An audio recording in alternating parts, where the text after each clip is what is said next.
Assalamualaikum warahmatullahi ta'ala wabarakatuh. Kami ang Kabataang Bangsang Moro. Ako ang inyong kabisig Joe. Halid namin ay mga totoong kwento mula sa bangsa at pampagood vibes. Ito ay inyong kabisig, Rin. At sama-sama tayong matuto, matuwa at maging kabahagi sa nais nating pagbabago. MIPI ang inyong kabisig. Boses ng kabataan para sa bangsa, KAPIT BISIG. Mga kasama natin ang ating mga provincial correspondents na mula pa sa iba't ibang parte ng Bangsamoro Region, pati na rin sa labas ng bansa, atin silang kilalanin. Mula sa probinsya ng Maguindanao, ako ang inyong kabisig, Georgiani Sitsuat, KAPIT BISIG. Mula sa Marami City, ako ang inyong KAPIT BISIG, Juhay Pabidal. Sa probinsya ng Lanao del Norte, ako ang inyong kabisig Nurhania Pakalamot, KAPIT BISIG. Mula dito sa Metro Manila, ako po ang inyong kabisig, Muhammad Maki Balingingan, KAPIT BISIG. Mula dito sa probinsya ng Lanao del Sur, ako ang inyong kabisig, Gaps Argaya. Mula dito sa Davao Region, ako si Jay San Francisco, KAPIT BISIG. Mula dito sa Iligan City, ako si Muammar Dipatuan, KAPIT BISIG para sa bangsa. Sa probinsya ng Sulu, sa lalawigan ng Hulo, ako ang inyong kabisig, Russell Jumarque, KAPIT BISIG. Ang inyo pong kabisig, Atty. Bador Mangindra, mula sa Dalingawan, Tikit, Cotabato. Mula sa bayan ng Basilan, ito si Abu Muhammad Asmawit, ang iyong kabisig. Assalamualaikum warahmatullahi ta'ala wabarakatuh. Magandang hapon sa inyo mga kabisig na nanonood sa araw na ito. Yes, magandang hapon po sa lahat ng mga kabisig natin and magandang hapon din sa inyo dalawa. Magandang hapon. Pia Malula, mga Kabang Yes. Samoro, mga Kamusta naman kabisig. kayo? Ako medyo kinakabahan dahil buti dumating kayo. Muntik na akong maiwan dito. Oo nga. Diba? Saan ba kasi kayo galing? Ayan, no, mamaya malalaman nyo, i-share namin kung ano yung ginawa natin this morning. So, Pumunta as of- tayo sa M. Manor. Actually, may mga kasama rin tayo mga kabisig doon. Mamaya sa flash report, magbibigay ang kabisig natin na si Jim Yasser, no? Si Jay Yes. Sasang, sa kung ano yung nangyari sa M. Manor. Event natin sa M. Manor. Bakit ba nagkakagulo dyan sa likod? Ayan. So, Ikaw ito ba, rin. kabisig na rin. Saan ka ba galing? Ako'y galing sa munisipyo, no? Nag-transact ng mga papers ko. Baka sakaling pwede na ako pumunta Anong sa papers school. Travel pass. Travel pass. Magta-travel na naman. Sana all. Ayun. Yun yung biggest sana all, ano? Oo. Going back sa Kapakan Sa ba? school, oo. Oo, sa Kailangan na kasi may exam na hinahabol. Hinahabol. Okay. Na-mention mo na rin, actually, hindi siya medyo, no? Related talaga sa school yung Related pag-uusapan ngayon sa natin. topic natin. This Yes. afternoon, but before that, ayan. Last week? No, oo. Medyo seryoso din yung pinag-usapan natin, yung talakayan natin last week as we talk about no, yung impact ng COVID-19 pandemic pagdating naman sa mga businesses. Yes. No? Alam natin na yung businesses yung isa sa pinaka bumubuhay no, sa mga tao because pag may businesses, merong job opportunity. Pag may job opportunity, merong kakainin sa table yung mga pamilya. Lalo-lalo na yung Bangsamoro. And may maraming surveys na lumalabas din on how the COVID-19 pandemic created no a very bad impact in terms na sa mga MSMEs natin and pinapakita dun sa survey nga na ginawa. I hope we could share that sa TMI page para makita ng mga kabisig natin no na ang Bangsamoro region pa rin yung pinaka nangungunang pinaka badly affected ng COVID-19 in terms sa job loss. Yes, kaya nga. And we're very much happy na unti-unti nakikita natin yung mga small businesses na nagsisibukasan na, di ba? And pero gayon pa man, dapat hindi natin abusuhin yung Exactly. pagkakataon na pwede na palang lumabas. Oo, yung meron tayo ngayon yung sa online na community trading sa Cotabato. Ay, oo, Tama ba? Interesting, Yes. no? Interesting yung Iti-trade community training. Iti-trade mo na yan. Maghahanap pa ako ng mga gamit dito sa studio na pwede natin i-trade. Ayan. Okay, so kabisig na MIPI, ano ba yung ine-expect ng mga kabisig natin ngayon para sa usapin natin today? Yes, so gaya ng last episode natin, may mga provincial correspondent pa rin tayong makakasama. Yes. And of course, sino pa ba? Yung mga from Ministry of Basic and Higher Technical Education, makakasama rin po natin. Of course, sino pa ba? Ayan, meron din tayong panalong may alam. Yung Panalong pinakahihintay ng mga kabisig natin, mga pag-game natin. So, stay tuned mga kabisig because we will be posting the first question for you to be prepared, no? Pero mamaya-maya po yan mga At kabisig. Ayan, ano magkakaroon pa din ba? ata tayo ng Zoom. Yes. Hindi ko rin sure. Pero, oo, may... Interview sa Zoom. Oo, may makakausap tayo no from MSU Bakit ang sosyal? MSU, Mindanao State University, sa General Santos City, makasama natin si Sir Jovar para magbigay sa atin no, ng update on ano naman yung ginagawa nila ngayon since nasa academe sila no, ngayong merong COVID-19 pandemic. As well as kakasama din natin si Ustaza Anisa para naman i-share no, kung paano ba sila naapektuhan. Ustaza Anisa is working with the orphanage no, dito sa Cotabato City. So, education din to. Yeah. So, yun. Aside from that, na-mention mo na ba yung mga correspondents natin? Yes, na-mention Bang ko sa na. Moro Abroad, na-mention mo na ba? So, aratang Ayun, Bang sa Moro Abroad, abangan din nila. And meron na pala tayong panalo sa ating survey. Yes. Ayan, Yung so, survey natin. direct, utang na loob, baka, ayan. Ayun, alert si Direk. Ayan, active si Direk, no? Congratulations kay Ella Pasabilan Manisi ng Cotabato City at si City Aliyah Ranon Mabuhay. Ayan, sila ay nanalo ng 500 pesos na load. Ayun, Hindi ako na-orient na may worth pala. Ayan, so kabisig na Ella and City, tatawagan kayo na makasama natin from the Asia Foundation para sa inyong premyo. Sa mga hindi pa po nanalo, don't you worry guys because meron pa kayong chance ang manalo ng 500 pesos na load. Simpleng-simple lang yung gagawin ninyo mga kabisig na MIPI. Ano ba yung kailangan nilang gawin? So of course, punta lang po kayo sa ating link na BIT. Tama ba? Basta yung link namin is nasa page po ng The Moropreneur Incorporated. Yes. We will put it, no, yung link po nung survey. Simple-simple lang yung gagawin ninyo, utang na loob, magbasa po. I-click lang po yung link at agad-agad kayong i-direct doon sa questions na kailangan yung sagutan. You can answer it into Tagalog or English. Pwede kayo mag-Mandarin kung gusto niyo. Pwede ba? Pero, pwede ba? Ayan. So, yun lang. Sasagutan niyo na. Nakatulong na kayo for us to improve no, yung program at nasabi yung mga komento ninyo para sa programa natin. Plus, may chance pa kayo manalo ng 500 pesos na doon. Simple lang ho yun. Again, congratulations po sa ating mga panalo sa survey. Yes. And So, ngayon, Ayan. So, yun nga, na-mention mo na at naturo mo na rin, no? Actually, itong topic natin, nakapagbigay yung mga correspondents natin ng pahapyaw na update on this, no? Because today, we will be talking about education. How the COVID-19 pandemic, paano ba? Its impact no, to the education, lalong-lalo na dito sa Bangsamoro Autonomous in Region Muslim Mindanao. So, mamaya, makikita ho natin no, yung survey ng ginawa ng ano nga yun? Commission on Higher Education no, in the context of Bangsamoro Organic Law. So, mamaya-maya ho yan. At the same time, makakasama din natin no, via yung interview ng mga kabisig na ginawa natin. Si Sir Sir Iqbal. No, doon sa Q&A portion, which is very important yun kasi maraming mga kabisig natin ang nangangapa pa rin. Kailangan maliwanagan. Ayan. Ayan, so para mas maintindihan natin yung pag-uusapan natin today, panurin ho natin yung video para malaman natin yung resulta ng survey na ginawa ng mga kasama natin sa bar.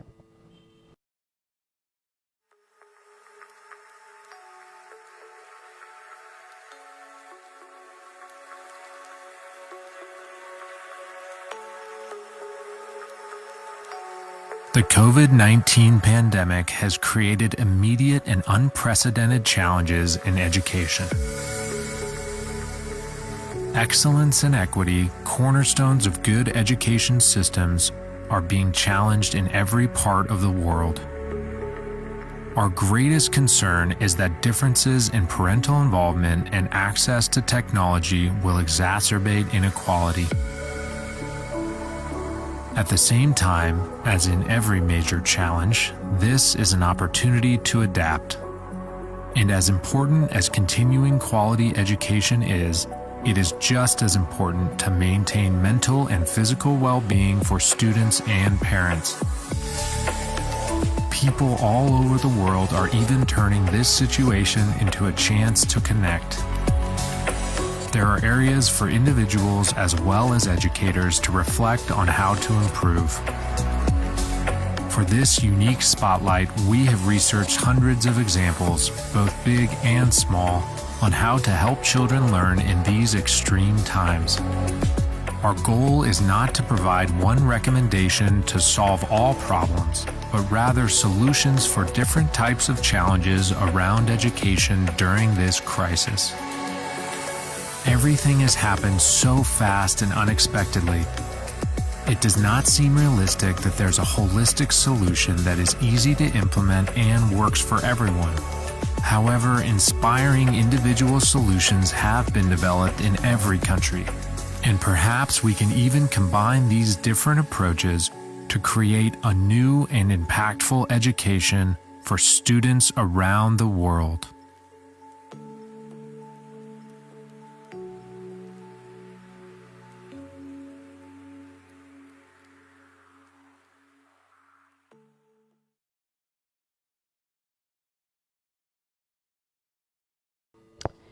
There you have it, guys. So yan po yung video no from 100.org/COVID-19. So pinapakita lang ho no yung impact ng COVID-19 pandemic sa education at not only here sa Bangsamoro region no but pangkalahatan. It's a worldwide since pandemic nga ito. So maraming mga bansa no, maraming countries and different sectors no yung badly affected nitong COVID-19 pandemic, lalong-lalo na yung education. So po, yung hindi po yun yung interview no na mini-mention ko kanina because itong interview na to mamaya po pa natin yung panunuorin. But before we go there, yan na po yung una nating question for Panalong May Alam. Yan po, ipa-flash na natin sa screen. Ayan. There you have it. Ayan. Para sa ating panalo ang may alam question number 1, ano ang pwedeng gawin kung ang face-to-face education or yung schooling na tinatawag ay hindi pwede sa panahon ng pandemya? Ayan. Ayan, kung alam ang sagot. Kung alam ang sagot, tumawag sa 0936781564. Ayan po mga kabisig, utang na loob, parang awan nyo na wag na po muna ngayon. Mamaya pa po kayo pwedeng tumawag. So na-flash lang po natin yung question for you to prepare, no? Yung sa inyong sagot. Kasi medyo may pang Miss Universe no yung sagutan natin ngayon. Then mahaba-haba yung question natin ngayon. Ayan, mga kabisig, once again, for you to join, no, yung Panalong May Alam, kinakailangan lang po ninyong ma-like yung ating Facebook page na The Moropreneur Inc. as well as ma-share po yung live natin sa ngayon para mas marami pang makanood ng mga kabisig natin. Yes. Okay, ayan. So I think, dito na talaga to, final na talaga to direct, no? Ayan. So mapapanood natin ngayon yung video, no? Pinapakita rin dito sa video na ito yung result ng survey na ginawa in terms of COVID-19 pandemic impact no, sa education dito sa Bangsamoro region in Muslim Mindanao. Panoorin po natin ang video mga kabisig.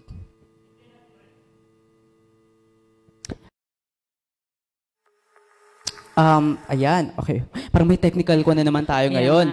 So yung video po na ito,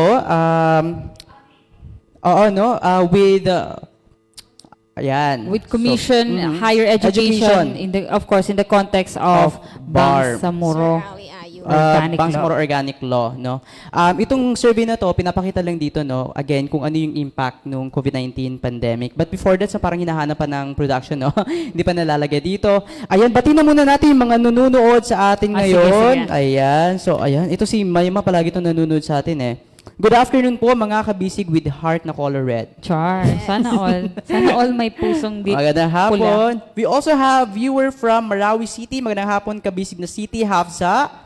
Good afternoon. And sino pa ba? Yan, si Nash Amil. Good afternoon. Nasa Cotabato City. Ito kasama rin natin to nung Saturday no, during the webinar na ginawa natin. Ayan, so I think we're ready na po mga kabisig. Panoorin nyo ho itong video na ito.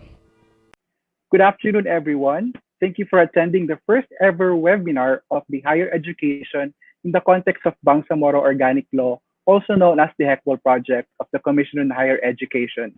This is in partnership with the Ministry of Basic, Higher and Technical Education of the Bangsamoro Autonomous Region in Muslim Mindanao. To those of you who just tuned in, welcome to the Higher Education in BARM, the impacts of COVID-19 pandemic and plans for the new normal, the first webinar of Iqbal Project of the Commission on Higher Education.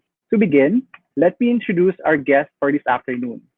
He has an undergraduate degree of AD Mass Communication and a master's degree in social work from Western Mindanao State University.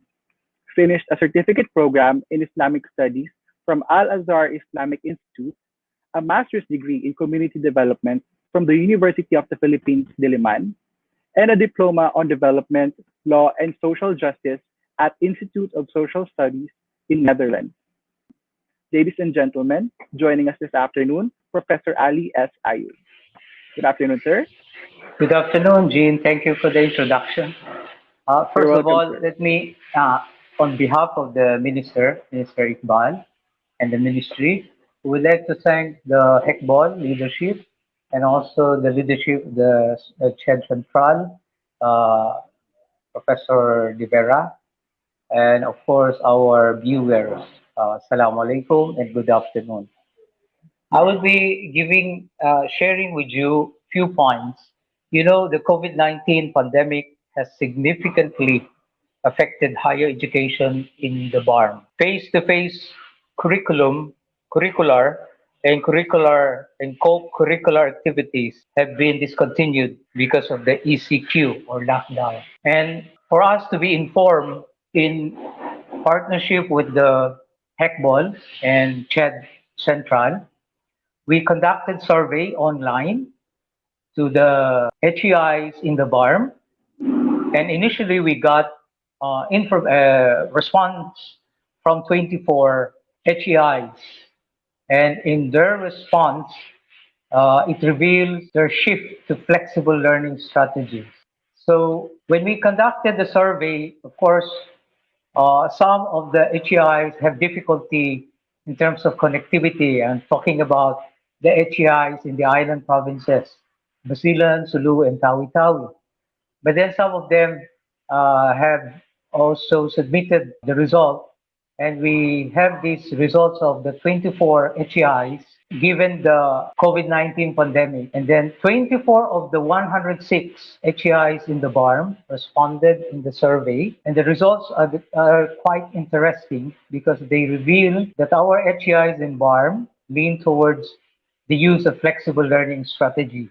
In fact, 71% of these HEIs respondents already utilize flexible learning strategy, and 75% of them have included flexible learning strategies to the institutional academic policy. Around 90% of these HEIs have stated that they will utilize said flexible strategies in less than a year, probably until the end of 2020. The HEIs have also responded that they have available infrastructure to support the delivery of flexible learning. More than 20% have said that they have online education system, multimedia learning resource centers, and the likes. More than 10% have said that they have email and social media, learning management system, and an electronic library. Around 70% said that they have capability to develop instructional materials that can be utilized for flexible learning, and 50% said they have learning packages or coursewares designed for flexible learning for the different curricular programs. As to their utilization of electronic equipment or gadgets, many of their faculty members use laptops and smartphones. More than 80% of the faculty members and students utilize social media messaging apps to send or upload learning materials and outputs. They also use social media for consultation purposes. More than 50% of these faculty members and students can usually access internet through residential connection. Only around 20% use internet provided by the computer laboratories. Since they mostly use social media, the students also mostly utilize their smartphones. It is also interesting to note that the method employed in capacitating the faculty and staff to implement flexible learning is mostly through in-house training. Data shows that it is at 54%, and 29% employs third-party training providers, and 17% employs open educational resource or OERs. Now, how about their internet access? 40% of the faculty members have full internet access or high internet connectivity. 47% of them have limited internet access or moderate internet connectivity. 19% have no internet access or connectivity. What about the students? The survey conducted by HECBOL revealed results remarkably close to the situation of the faculty members. 41% of the students have full internet access or high internet connectivity. This is the same percentage with that of the faculty members. But only 38% of them have limited internet access or moderate internet connectivity.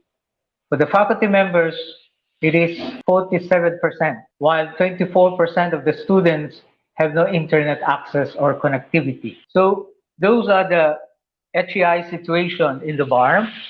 And now the Learning Continuity Plan for Higher Education to provide for the policy of the MBHTE higher education on the continuity of learning in higher education institutions in the Bangsamoro Autonomous Region in Muslim Mindanao, the BARM, amidst the COVID-19 pandemic and the new normal covering the second half semester of the academic year 2019-2020 and the entire academic year 2020-2021. For the completion of academic year 2019-2020, the HEI shall strictly adhere to the guidelines and issuances of the Department, Ministry of Health, the National and Regional Interagency Task Force on Emerging Infectious Diseases, and the local government unit. The HEIs shall employ alternative learning or flexible learning systems, including online learning, to ensure that academic year 2019 and 2020 is completed. They shall adopt their respective policies regarding alternative strategies and methods for completion of student requirements and computation of grades without prejudice to the attainment of the learning objectives in higher education. Non-essential and other requirements may be modified or waived.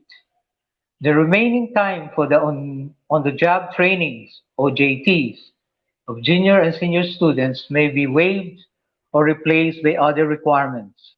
Higher institutions' learning continuity plans shall submit to MBHTE Higher Education not later than June 30, 2020, the respective learning continuity plans. The MBHTE Higher Education will closely monitor or closely work with them to ensure that they have feasible and responsive plans for their operations amidst the COVID-19 pandemic. Enrollment and opening of classes for academic year 2020-2021, in line with the new normal, classes in higher education for academic year 2020-21 shall be open not earlier than September 1, 2020, unless otherwise modified by the MBHTE, the IATF, or the concerned LGU, subject to issuance of proper guidelines or executive orders. Enrollment processes shall be eased and as much as practicable shall be made through online and other electronic or innovative means. Payments of tuition fee and other fees may be deferred to a later date. Health and safety protocols of HEIs. Prior to opening of classes, HEIs shall conduct disinfection activities, precautionary and preventive measures.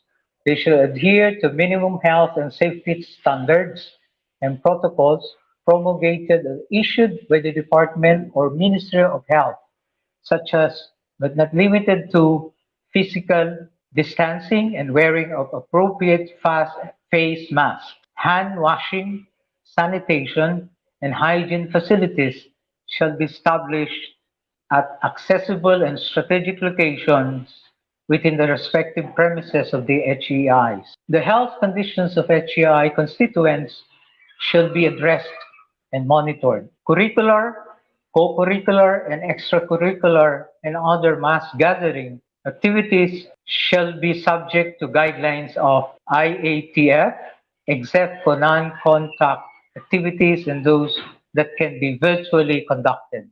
Alternative or flexible learning systems. Physical or face-to-face conduct of classes shall be subject to approval of the LGU and or the IATF, where face-to-face modality is allowed. There shall only be a maximum of 15 to 20 learners in each class in compliance with the social distancing measures set by the Ministry of Health. The HEIs shall thus employ alternative learning options or flexible learning systems, including online learning, to ensure the continuity of learning of students for academic year 2019-2020. Alternative of flexible learning systems. The survey or assessment shall be made regarding internet connectivity and the capability and readiness of the HEIs to employ such systems. The MBHTE shall ensure that proper interventions are implemented to maximize the effectiveness and efficiency of the alternative learning or flexible learning systems. In line with the preceding provision and prior to the start of classes, the HEIs shall conduct orientations on the nature, causes, effects, and impacts of the COVID-19 pandemic, as well as mental health, psychosocial, or psychological first aid activities to adequately prepare and equip and provide the students with necessary equipment or facilities to cope with the new normal. Capability development and readiness of HEIs. The MBHTE Higher Education shall ensure that the HEIs and their workforce are capacitated and ready to implement measures in the new normal and in the fight against the COVID-19 pandemic, orientation and training activities for the instructors and teaching personnel, as well as development of instructional materials and learning delivery modalities of HEIs shall be initiated or facilitated by the Ministry on Higher Education. Guidelines on HEIs work arrangements. In line with these guidelines and other issuances by proper authorities, such as but not limited to the Department of Ministry of Health, the Civil Service Commission, and the IATF, the HEIs shall issue their respective guidelines regarding physical reporting and work from home arrangements for the workforce. The health and safety of all higher education constituents shall always be ensured. These are the few points that we shared with you. Thank you, Jean. Back to you, Jean. Thank you for that very informative presentation, Professor Ali. Before we end, do you have any parting words for our audience? On behalf of Minister Mohagher Iqbal and the Ministry of MBHTE, we would like to thank you. COVID-19 pandemic, it's concern of the whole country. And to deliver quality education is the concern of us all. So we have to cooperate, the HEIs, public and private, the students and the faculty and the administration. We have together with the ministry, with the HECBOL, with the CHED Central, we have to work together, finding solutions. So we need your help in finding solutions so that we can deliver quality education for the BARM, because BARM badly needed quality education because of the conflict. We are left behind in terms of progress, in terms of education, in terms of economic activities. So we see education as a prime mover to change the landscape of the BARM. So we need your cooperation. Let's work together as one, as a whole nation approach. Thank you very much. Maraming salamat sa inyong lahat. Ayan, there you have it mga kabisig, no? Maraming salamat for HECBOC, no, for sharing the result ng survey na ginawa nila, which is very important nun. Kasi palagi natin sinasabi ng education yung isa sa sektor na pinaka naapektuhan nitong COVID-19 pandemic. Interesting yung survey na ginawa nila, no? Kasi ilang schools ngayon na naging recipient ng survey? It's around 20 plus na schools, no? From the whole Bangsamoro region. And Professor Ali was mentioning about, no, yung connectivity, yung mga issues natin. Yes. Kasi for example, if the BARM yung BARM education, no, mag-a-adapt tayo more on the online learning, no, alternative learning. But not everyone have access to internet. Yes. We have to consider na marami pa rin mga areas dito sa Bangsamoro region like sa Sulu, Tawi-Tawi, and even some parts of Maguindanao na wala pa rin internet connections. Kung makikita dun sa data, no, meron pa rin tayong mga nasa 24% na walang internet access. Yeah, so, paano na lang yung mga student na nasa 24% na yun, no? Exactly. That's why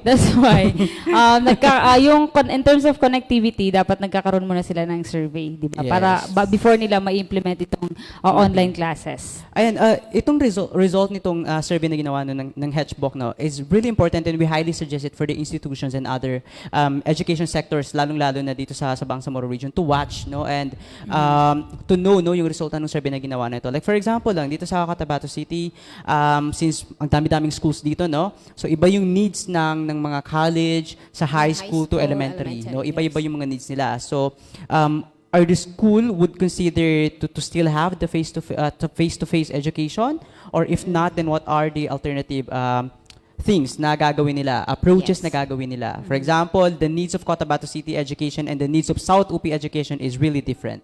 Magkaiba ho yung needs na yon. So, it has to be different, no, in terms of approach dun sa mga gagawin. Pero maganda yung result ng survey nila, di ba? Kasi nagkaroon sila ng mga recommendation na magkakaroon sila ng mga trainings para sa mga teachers and instructors para doon sa new normal education. Yes. So, hindi lang talaga siya puros online lang, kasi yun yung misconception na nangyari sa atin.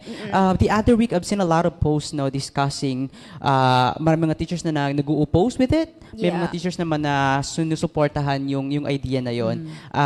So, yun, may mga discussion, no, kasi the common misconception talaga, no, na because of the new normal, kailangan yung education will be made online. So, that is not, no, yung gagawin. Maraming strategies ang ginagawa. Even our Department of Education, I believe naman na sa lahat ng mga gagawin nila, ay lahat naman is magbe-benefit ng pantay-pantay. So, yun. Stay informed, no, mga kabisig. At para mas malaman natin at maintindihan natin, no, yung problema ng education dito sa Bangsamoro region, dahil ngayon sa pandemic na nangyayari ngayon, direct, ayan, ipapakita ho natin, no, yung another video. Ito naman po yung Q&A portion, no, with the Ministry of Ministry of Higher Basic and Technical Education. Ano ba itong nangyari sa atin? Pa tayo nabubulol ngayon, no? Para mas maintindihan natin, mga kabisig, yung problema natin in terms of education because of the pandemic, panoorin ho natin itong video na to kasama si Minister Iqbal ng Ministry of Higher Basic Technical Education ng Bangsamoro Region. Good afternoon, everyone. Welcome to this webinar of the Institute for Autonomy and Governance. My name is Atty. Benny Bacani. The topic for this afternoon's webinar is the impact of the pandemic to education in the Bangsamoro Autonomous Region in Muslim Mindanao. So I see now my good friend, Minister Iqbal. Good afternoon, Minister Iqbal. Good afternoon. Okay, so thank you for accepting our invitation. So I've sent Minister Iqbal the list of participants in this webinar, but we have already also hundreds of participants watching this live in Facebook. So, okay, so the floor is yours, Minister Iqbal, on this, just your opening statements on the topic of the implications of the pandemic to education in the BARM. And then there'll be questions that I will field later for your consideration. Sir Iqbal. Thank you very much, Tony Benny Bacani. Long time no see, long time no hear. Anyway, kahit pa paano, nagkikita tayo through virtual. Yes. Bismillahirrahmanirrahim. Good afternoon, ladies and gentlemen. Thank you very much, Tony Benny Bacani and the Institute of Autonomy and Governance for inviting me to speak in this web-based seminar or webinar entitled The Implications of the COVID-19 Pandemic to Education in the BARM. I hope my presentation will be able to answer your initial questions and at the same time generate ideas that would allow us to deal with the difficulties brought about by this pandemic. But before I proceed to the topic assigned to me, I believe it would be worthwhile to provide updates on the education in the Bangsamoro Autonomous Region in Muslim Mindanao, or simply BARM. So the topic assigned to me, I believe it would be worthwhile to provide updates on the education in the Bangsamoro Autonomous Region in Muslim Mindanao. As you know, The Ministry of Basic Higher and Technical Education is the largest agency in the Bangsamoro. We are managing more than 60%. But before I proceed, of the BAM employees, consisting of division superintendents, teachers, and school administrators, school nurses, and other non-teaching personnel. Proportionate to the size of the organization is the breadth of its problems and challenges. For instance, high dropout rates of our learners, limited school facilities, lack of access to education services, especially in the remote areas of the Bangsamoro, and inadequate teacher management processes are just a few of these issues that the ministry needs to address. While the ministry is around 1 year and a half years old, the setbacks we are dealing with have been plaguing this region for the last decades. We are fully aware that we need to undo more than 30 years of systemic problems, but we prefer to use our energy to solve problems rather than nitpicking. Our journey towards effective and transparent self-governance began with a resolute commitment to pursue moral governance in the Bangsamoro.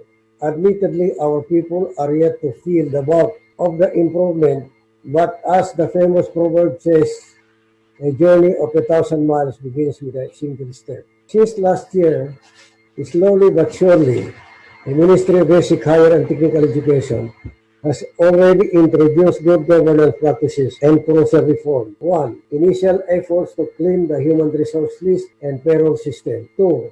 Provision of relevant review sessions for prospective educators and school heads. 3. Observation of appropriate working hours. 4. Reiteration of no collection fees and other incentives from teacher applicants. 5. The setting up of a data management system to promote evidence-based planning and decision-making. 6. The review and implementation of education-related interventions supported by our international and non-government organization partners, such as Save the Children, UNICEF, World Food Program, World Bank, Education Pathways for Peace, among others. Number 7. The creation of proper procedures in the hiring of qualified teachers through the Regional Human Resource Merit Promotional and Selection Board. 8. Establishment of the Monitoring and Evaluation System or MEMO system for transparency and accountability. Number 9. Undergoing the proper bidding process for the construction of classroom. Number 10. Reshuffling of school division superintendent, the first time in 20 years. Number 11, our improved performance in the 2019 Palarong Pambansa, as well as the successful hosting of the 2020 Palarong Barmaa.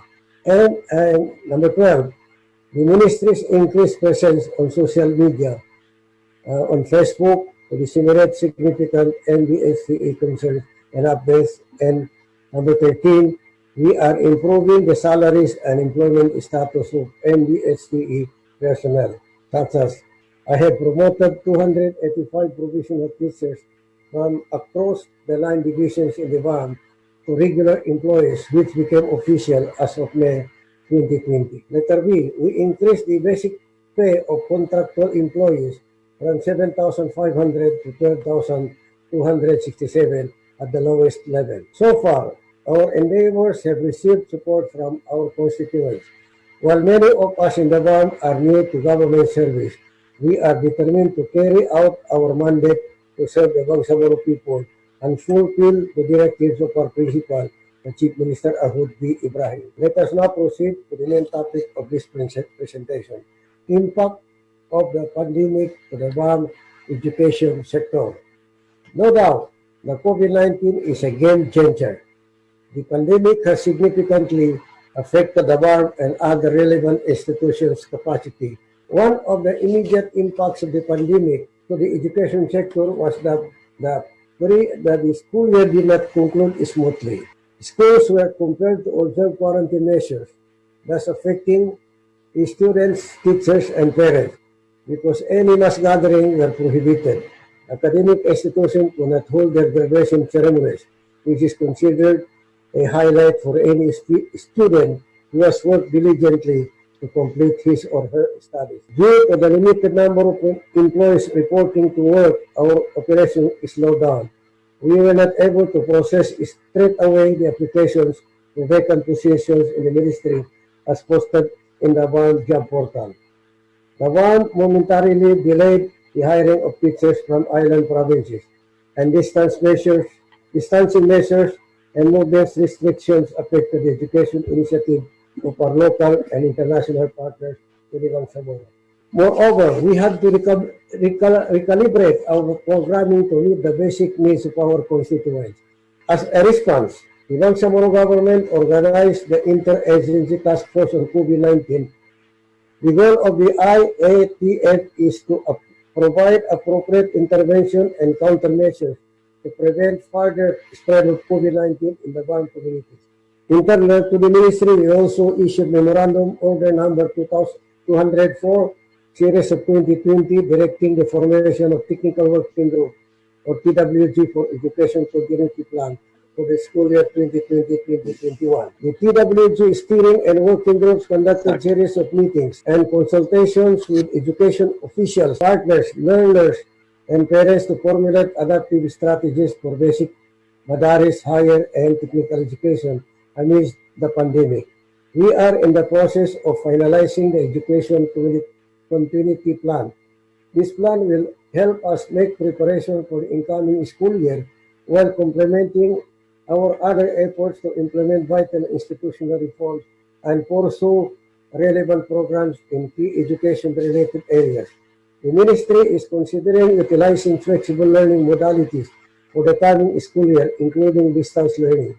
However, whatever learning or content delivery options we adopt should also be based on overall factors.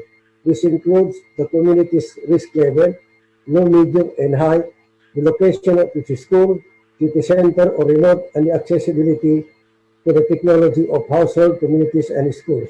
On the latter point, one of our partners is helping us create a multi-platform communication system to help disseminate information, including the Education Continuity Plan, and as additional instructional delivery options. We have released measures or surveys to the various school divisions, so we have a clear picture of the risk factor as well as school readiness, including information on facilities, internet connectivity, and even electricity. We are fully aware that once classes open in August, the parents will either think, I will not send my children to school due to uncertainties brought by the pandemic, or if I send my child to school, how will he or she learn considering the readiness of the school? The ministry must be ready by then to address these two scenarios. While we are finalizing these plans, our teachers, students, and communities' welfare and safety are paramount. Precautions are necessary to prevent the potential spread of COVID-19 in the school setting. In doing so, we must exemplify care and compassion to avoid disparaging students, teachers, and MBHTE staff who are vulnerable to the virus. I want to emphasize that COVID-19 does not differentiate between socioeconomic background, ethnicities, disability status, age, or gender.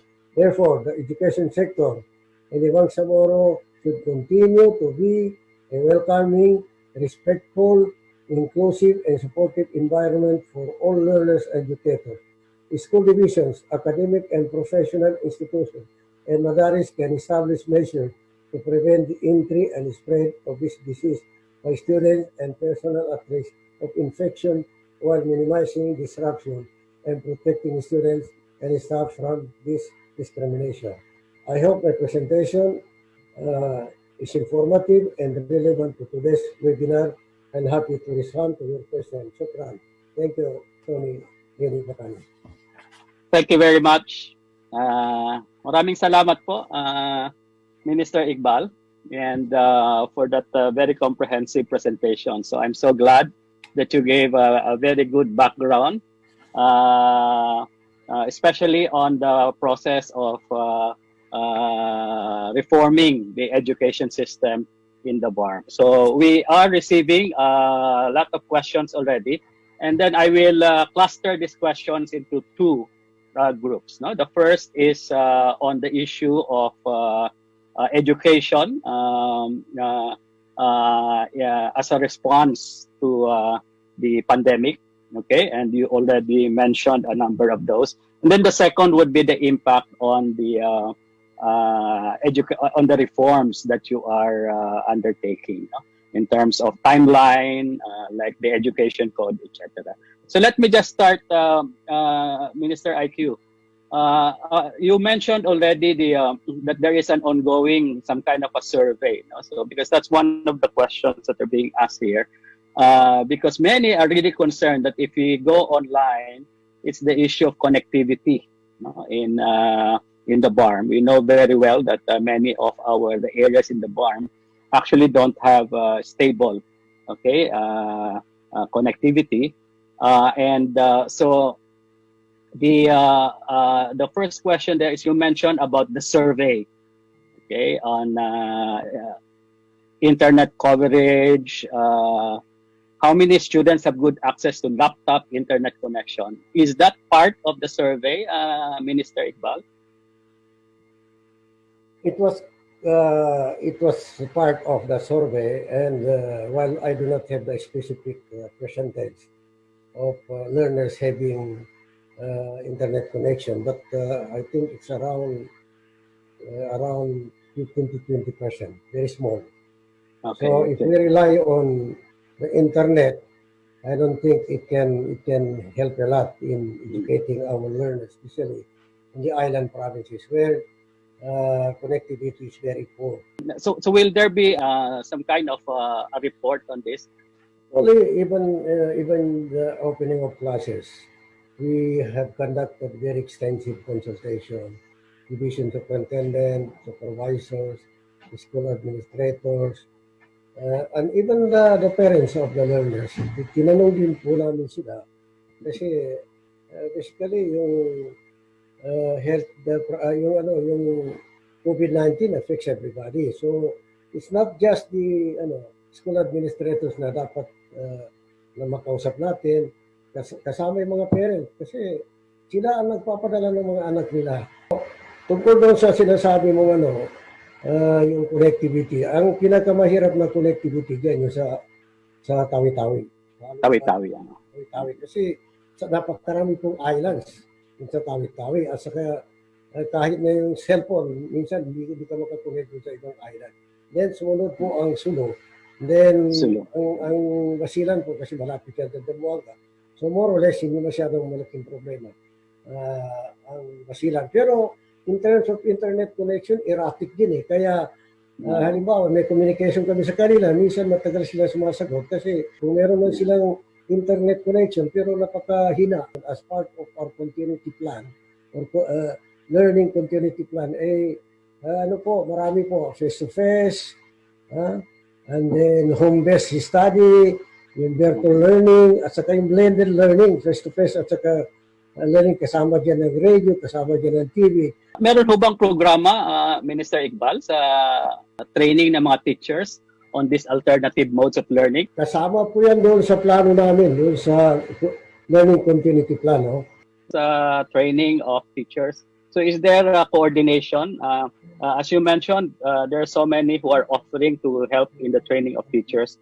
So the ministry, I suppose, is coordinating all these efforts. So as part of your continuity plan, right?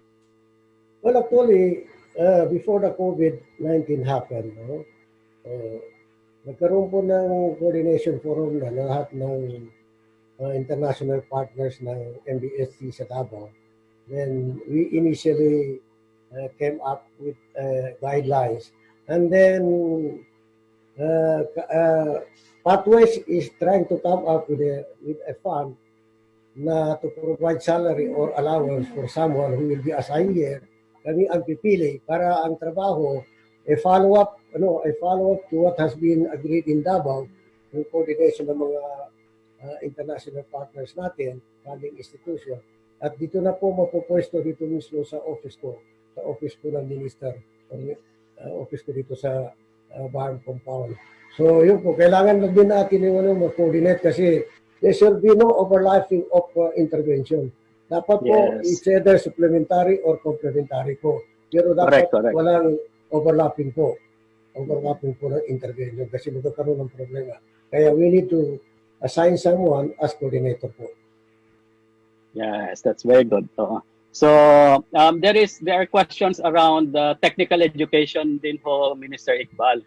So sabi that it would be very hard daw to do online education with respect to technical education. What are the plans of the ministry po with respect to technical education, the alternative modes? Actually, if you look at our guidelines here, basically we copied what is in place in the National Department of Education. There are variations because we are autonomous, and the one is to a certain extent differ with the rest of the Philippines. But as far as our guidelines are concerned, ang opening ng technical skills development, it will start in June. Kasi hindi naman talagang gaya ng mga ordinary na classroom na 40 to 50, 40 to 45.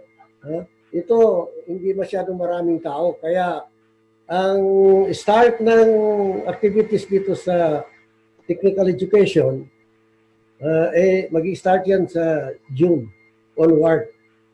At basically, pareho rin dun sa national na arrangement nila, mag-start ng June upward po. So yun din po, we took inspiration from the guidelines of National Technical Education po sa TESDA po sa Manila. Very good. Salamat po, Minister Iqbal. For senior high school teachers to be qualified to teach in textbook courses, they must have trainer methodology and National TVET Trainer Certificate issued by TESDA. Ano ho ba daw yung plano ng MBHTE to assist senior high school teachers secure the certification? So, it's a general question. Frankly, we have a guidelines on that. I already signed memorandum order, but very frankly, I cannot remember the details. But certainly, it's part of that guidelines. Okay, so in due time, that will be issued. To Melina, and there's another question also, the same question, revolving around the security issues now, ongoing security issues, especially in the Maguindanao area, Minister Iqbal, and also those that affected the IP communities. So, and that will also hamper education. So the question is, which institutions are addressing these challenges? Can you give us some kind of an update on this, Minister Iqbal? Actually, there are at least 4 plus points in Maguindanao right now. One is in Talitay, Maguindanao, and this is basically between 2 politicians, and it has something to do with the drug menace. And the other one is in Pandan in South Tupi. The other one is in Pilar in South Tupi. And then the fourth one is in South Tupi. But that's why I requested for the little extension of the start of our teleconference, because from 9 o'clock up to almost 3 o'clock this afternoon, we have a cabinet meeting. And one of the major issues we discussed was about the flashpoints in Maguindanao. And we have already instituted some ways forward to address these problems. And the other thing is that our partnership with government, especially the peace panels, the CISPAR committees of the government, and the MILF, and all other mechanisms, are in close coordination, in close partnership in addressing all these problems. In fact, Secretary Galvez, Secretary Lorenzana will be in Cotabato tomorrow, and some cabinet members will meet them. And certainly one of the issues that will be discussed is about the flashpoints in Maguindanao. Okay, thank you, Minister Iqbal. Let's go to the next group of cluster of questions that is on the transition. No? So what are is the effect of the pandemic to the implementation of the transition plan with respect to education? There were two cabinet meetings held very recently, and each of the cabinet meeting, one of the issues discussed was the readiness of those who are in charge in drafting or crafting of the 6 priority legislation or codes. And every group said that they are ready. They are ready. But, you know, there is going to be a process before it will be deliberated in Parliament. First, the responsibility, the task is still at the level of the special group that were formed to start the crafting or drafting of the various codes. And on the issue of education code, I am responsible for that. And then on 2 occasions, on 2 cabinet meetings, we were asked, how ready are we in terms of the various codes? So everybody who were assigned in drafting the codes, that everybody is ready to present it. But our draft, while it is practically complete, or we are ready already, but it should be presented first to the cabinet, and then the cabinet will discuss that, and then finally it will be filed in Parliament. Excuse me. And then it will be discussed. Had the COVID-19 did not take place, I think at least 1 or 2 of the priority codes will be passed by Parliament. But unfortunately, and this is it's not within our control. It's coming from for Muslims, come from Allah. So the passage of the various codes was delayed. But anyway, this is one of the most important agenda items we discussed during the teleconference of the cabinet of the bar this morning. Started at 9 o'clock, then we finished at around 3 o'clock, and we already scheduled the submission of the various codes one after the other to the cabinet and finally to Parliament for discussion, because we need to pass. Because this is the most important. This is the most important factor. This is the most important sign that the MILA pledge BARM is delivering. Until and unless we pass the various priority legislation, then we cannot say that the MILA pledge BARM is really can be classified as a success story. So these measures are very important for us, and this is very challenging. Thank you for that very frank answer, Minister Iqbal.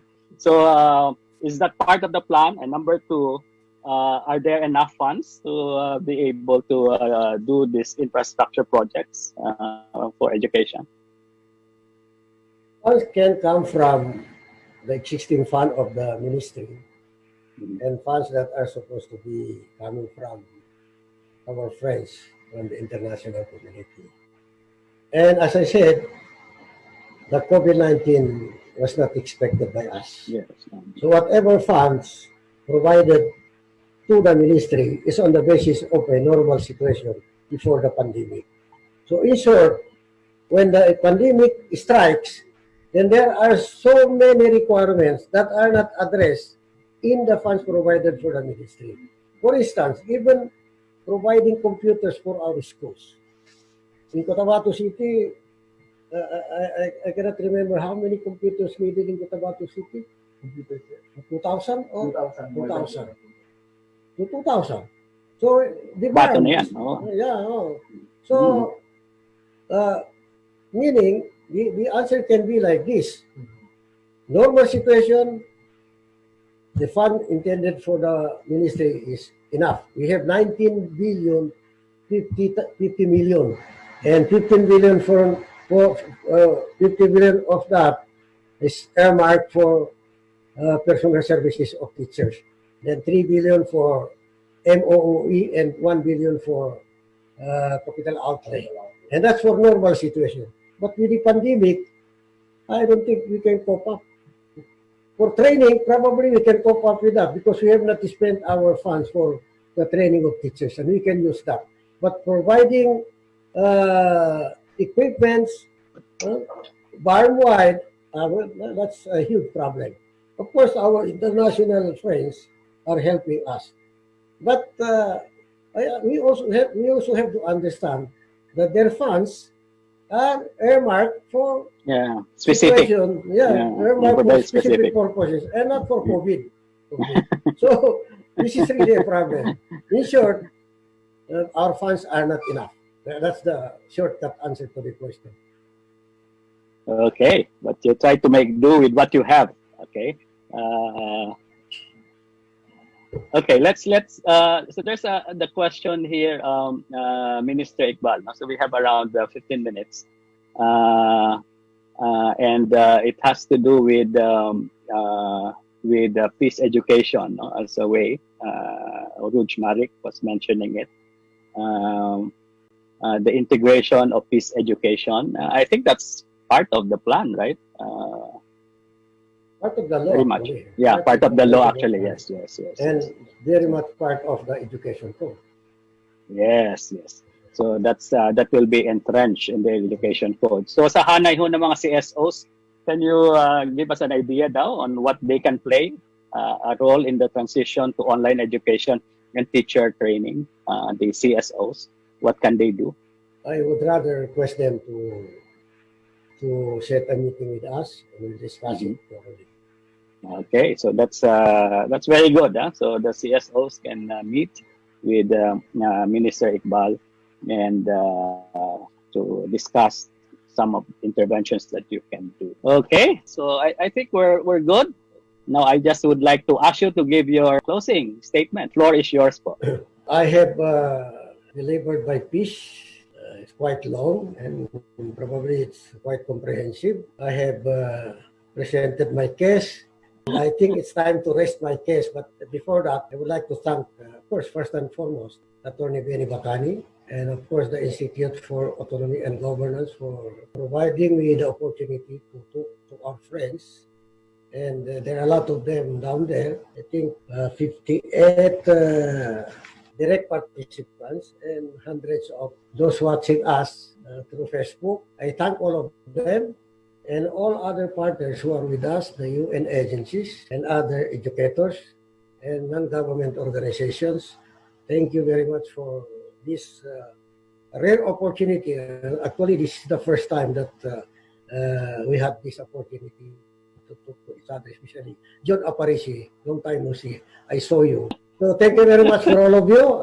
And once again to Atty. Benny Bacani and Institute of Autonomy and Governance. Maraming salamat. Thank you very much, Minister Iqbal. So wag po tayo magsawa. So we will invite you again, Minister, at we move on so you can give us updates from time to time.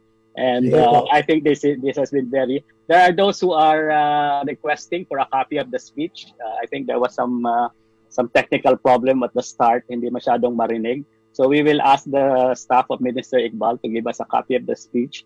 And we will also ask public naman yung continuity plan, Minister Iqbal. So that is a public document. That's public. So we will also post that and then send that by email to all our participants. So now I would like to thank all those who stayed with us. Actually, this is the first webinar that I see that the participants are increasing rather than decreasing.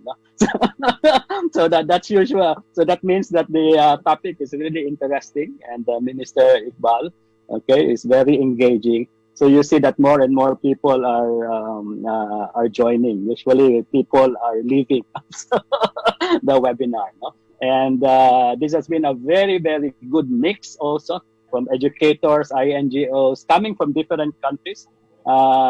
Very concerned and willing to help the BARM in terms of in promoting, developing its education system. So we commit, Minister Iqbal, okay, to continue to help you. But of course, you are the the one making all the compass now, and setting the direction, and we will be behind you all the way. So on that note, so we end this webinar, and we hope to see you in the next webinars that the Institute for Autonomy and Governance is conducting. Maraming salamat. Good afternoon to everyone. Ayan, there you have it mga kabisig. Maraming salamat no for the Institute for Autonomy and Governance kasama ng Commission on Higher Education at saka ng Ministry of Basic, Higher, and Technical Education headed by Sir Iqbal for that. It was a heavy conversation, pero very informative na conversation. And I believe si Renato parang nag-take down notes dito, mga highlights. Pwede mo bang i-share sa amin yan? Ano ba yung mga nakuha natin from the conversation? Wala na tayong battery, no? So, yun nga, yung epekto ng pandemic sa education sa BAR. So, nalaman natin, di ba, maraming mga graduation ceremonies na hindi nangyari. So, napakasad yun para dun sa mga nag-work hard na mga students. And then, ano pa ba? May kilala nga ako na 8 years siya sa college. Kasi let's say, palipat-lipat siya ng school, pa-transfer ng, pa-shift ng course. 8 years yung ginugol niya sa college. Tapos, at the end, di pala siya nakamarcha. So that's why sad. we also share the same sadness sa mga students na naka-feel on it. Pero wala kasi tayo magawa eh. Wala naman gumusto na mangyari itong pandemic na ito, itong pandemic ito. Ang mahalaga lang talaga is, of course, nakatapos tayo. No? And may mga alternatives din. Katulad nung, for example, dun sa mga, yung supposedly mag-OJTs na hindi na nasunod. It's really in the school to think of the alternatives kung ano ba yung pwede nilang ipagawa sa mga students. Ayan. So, wow. Napakaganda. Do you wanna add something? Pero meron din namang mga ibang schools and universities na binigyan ng graduation pa rin yung iba, di ba? Pinag-graduate pa rin.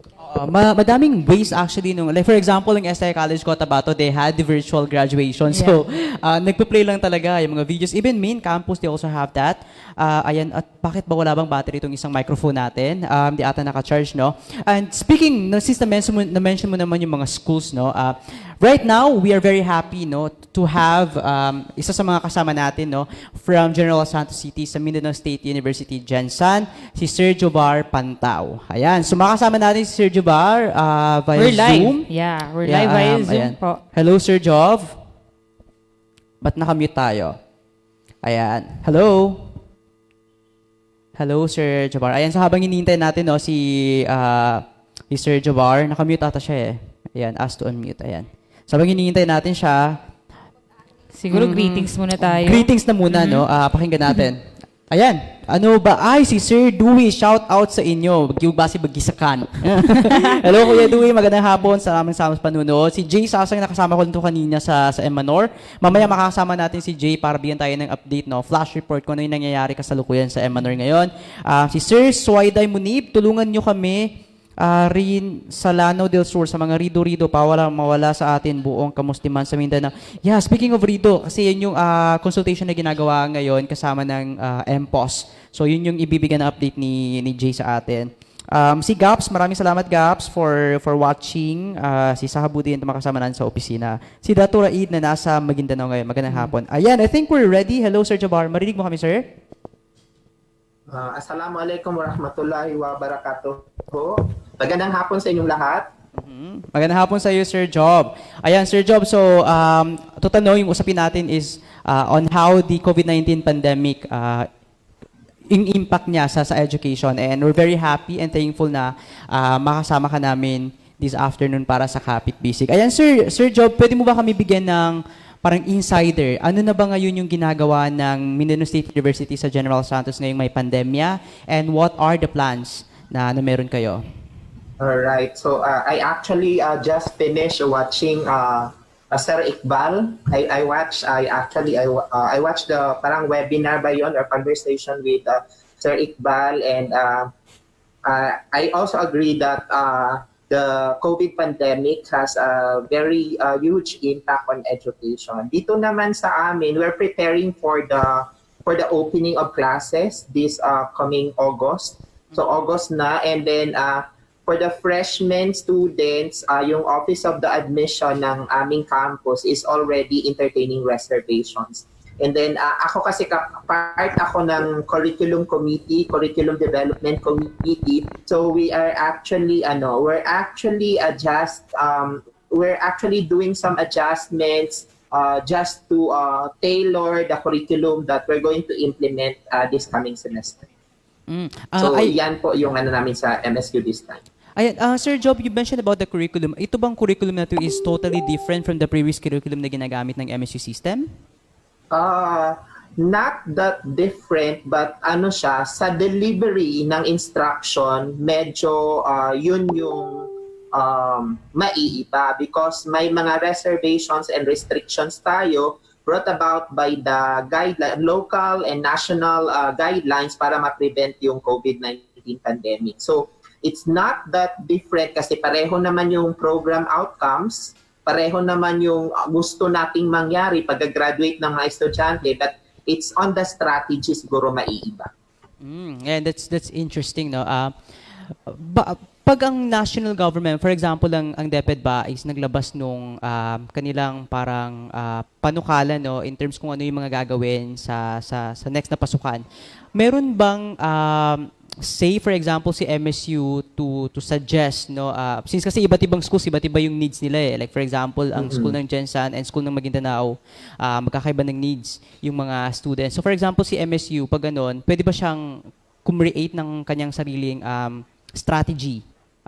Pero same lang din yung goal na gustong mangyari, but different strategy lang from the national government. What do you mean? Aside from we are actually different from Department of Education. So yung system ng MSU, iba siya doon sa system ng Department of Education. But if we're going to talk about the pandemic kasi yung situation, yung environment, medyo merong similarities as to the response.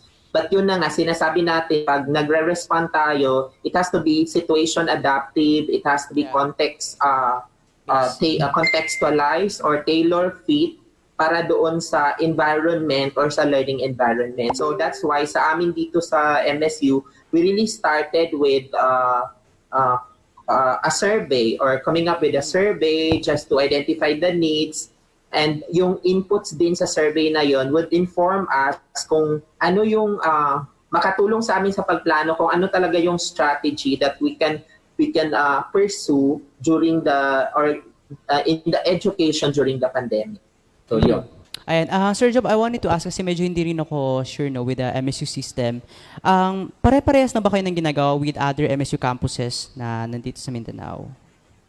I think there are coordinations kasi I'm not in authority to say because I'm not head of the institution, but I think the chancellors and the heads of the different campuses are doing coordinations. So may mga coordinations na nangyayari even if merong, di ba kami yung nag-terminate ng semester, yung second semester. So that's entire Mindanao State University. So as a system, nag-uusap yung ating mga heads, and most probably the strategies for implementation sa MSU system would probably be the same. Isang bangka lang po kami, but as to the specific strategy, kasi nga kailangan nating i-tailor fit doon sa kung saan nag-ooperate yung education na binibigay natin. Kasi hindi naman pwedeng, like say for instance, yung sa Cotabato, iba naman yung environment sa Cotabato, hindi naman pwedeng pareha siya sa i-deliver mo sa Jensen because Jensen would have a unique environment. Yeah, that's good to hear, Sir Job. No? At least na alam natin na merong mga ganitong plano. Meron na lang akong panghuling katanungan. No? Ano yung mga nakikita niyong future challenges na pwede niyong ma-face dito sa pag-create nitong bagong, not bago, but adaptive curriculum na ginagawa? And what are the plans ng MSU Gensan para malampasan nyo yung mga challenges na yun na nakikita natin in the future? Kasi since bago nga to, so... Ang pinaka talaga yung threats doon sa implementation would probably be the response, yung response ng constituents, response ng students, response ng parents doon sa adjustments na gagawin doon sa curriculum. I believe na mahihirapan talaga doon at first sa pag-implement because one of the challenges right now is that we really need to come up with tailor-fit modules, yung learning exemplars para sa mga estudyante, and that is a tedious job to work on. So, siguro, isa sa mga challenges na pinakamahirap talaga is how to beat the time. At saka, di ba, hindi masyadong stable yung ating, yung environment where we are operating kasi ngayon sasabihin wala nang cases, then all of a sudden meron na namang cases. So it would really depend on the situation, the COVID-19 pandemic situation, and would probably depend. The education that we're going to have is depending on the local and national policy guidelines. Yes. Ayan, so napakagandang conversation with Sir Jabbar. Again, we wanted to share sa mga kabisig na nanonood sa atin ngayon na walang may gusto dito sa nangyayari sa atin ngayon with the pandemic, with the COVID-19 pandemic. And of course, yung work ng national government, we don't want to put ma-jeopardize natin yung safety ng lahat. Lalo-lalo yung mga students and even the teachers din. Ayan, Sir Job, meron ka pa bang gustong panawagan sa mga nanonood sa atin ngayon, lalong-lalo na yung mga estudyante na yung iba nagtatalo na online kasi yung iba gusto na pumasok sa school, yung iba maraming tanong, ano ba yung plans ng government natin in terms of education and everything. So, Sir. Yeah, I think medyo nahihirapan tayo because we're actually seeing the curriculum change as a curriculum that is parang may changes doon sa technology because we're going to have a curriculum na technology based, which is very wrong because when we are going to think about this education na technology lang yung problemahin natin, we're just going to be meron kasing professor sa Philippine Normal University, sinabi niya na if we think of this curriculum as only a problem on technology, we might be thinking of a tree. What we are going to think of is a forest. At pag nagsabi tayong pag-iisipan natin yung forest para makita natin yung kaubuuan, dapat ang pinag-iisipan natin yung survival curriculum. Yun ang sabi nila, survival curriculum, na ang gagawin natin ay it's not gonna be parang iba talaga siya doon sa nakasanayan natin. But remember, the curriculum that we're going to have is for us to survive. Katulad din ng pag-survive natin doon sa pandemic. So, siguro ang panawagan ko is that wag lang masyadong kabahan because the teachers are there to help, the schools are there to help, and that we're going to help each other in order for us to survive this pandemic. And despite the pandemic, kailangan patuloy pa rin yung education natin because learning does not stop, education is everywhere, and education should not stop, even if there is pandemic. Wow, that was powerful, no? Maraming salamat sa iyo, Sir Jabbar, for giving us this opportunity na makausap ka namin. And ang MSU, so mag-iingat po kayo dyan, and we hope to see you soon. Thank you, sir. You're most welcome, Joe. Alright, bye-bye.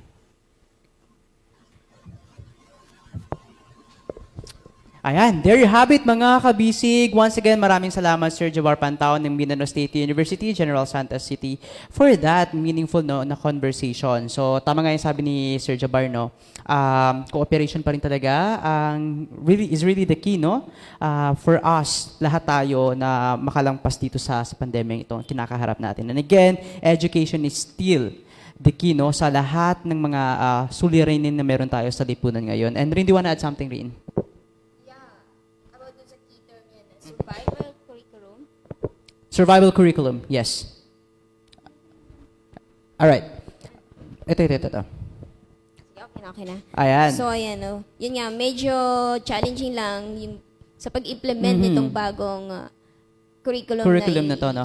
I-apply sa mga students. Actually, hindi talaga siya bago, no? Pero it's more on adaptive curriculum nga. It's because of the pandemic. Kasi sabi nga naman ni Sir Jabbar, hindi nga siya ito bagong curriculum talaga na ginagawa. And we have to take note din, no? Na dumaan ito sa process. Like for example, ang Mindanao State University sa Jensen ay hindi lang agad-agad na biglang sinabi na, alright, let's change the curriculum, let's do this. No, dumaan sa process. Like na-mention nga ni Sir Jabbar ngayon, merong surveys na ginawa, kinausap mga students nila and everything. So, yun. Mipi, meron ka bang gusto i-add? Sige, yung question mo kanina sa kanya about future. Ano yun? Hindi naman siya question, pero yung future challenges.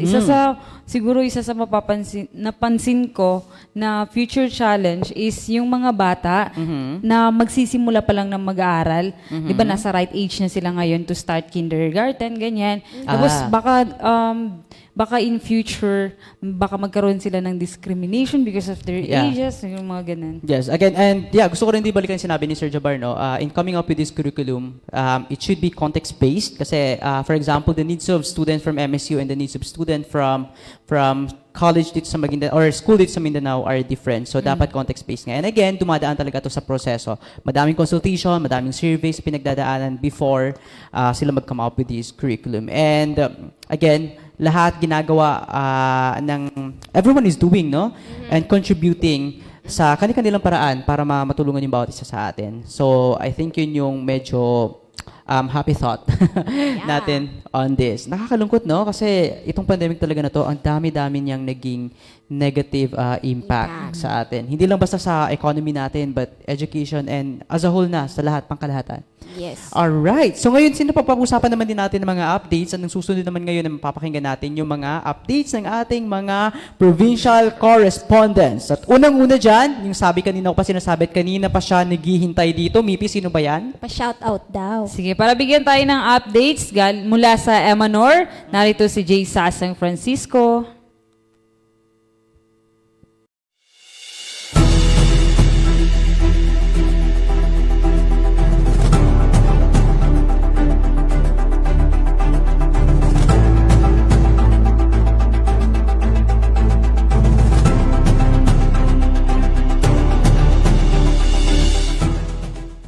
Assalamualaikum warahmatullahi wabarakatuh mga kaibigan. Tayo po ngayon ay dito sa Manor Hotel kung saan ginaganap ang kauna-unahang consultative assembly on conflict resolution para sa probinsya ng Maguindanao, kung saan ito ay pinamunuan ng Ministry of Public Order and Safety at of course ay dinaluhan ng iba't ibang mga conflict mediators sa loob ng probinsya ng Maguindanao. Kasali na dito ang mga influential leaders at ating pong mga traditional leaders na kung saan ay may mga karanasan sa pagresolba ng case. At ang RIDO po ay isa sa mga pinakaseryosong problema ng BARM at tinutugunan ng MPOS bilang lead agency na namamahala sa conflict management, reconciliation and unification para sa Bangsamoro Autonomous Region in Muslim Mindanao.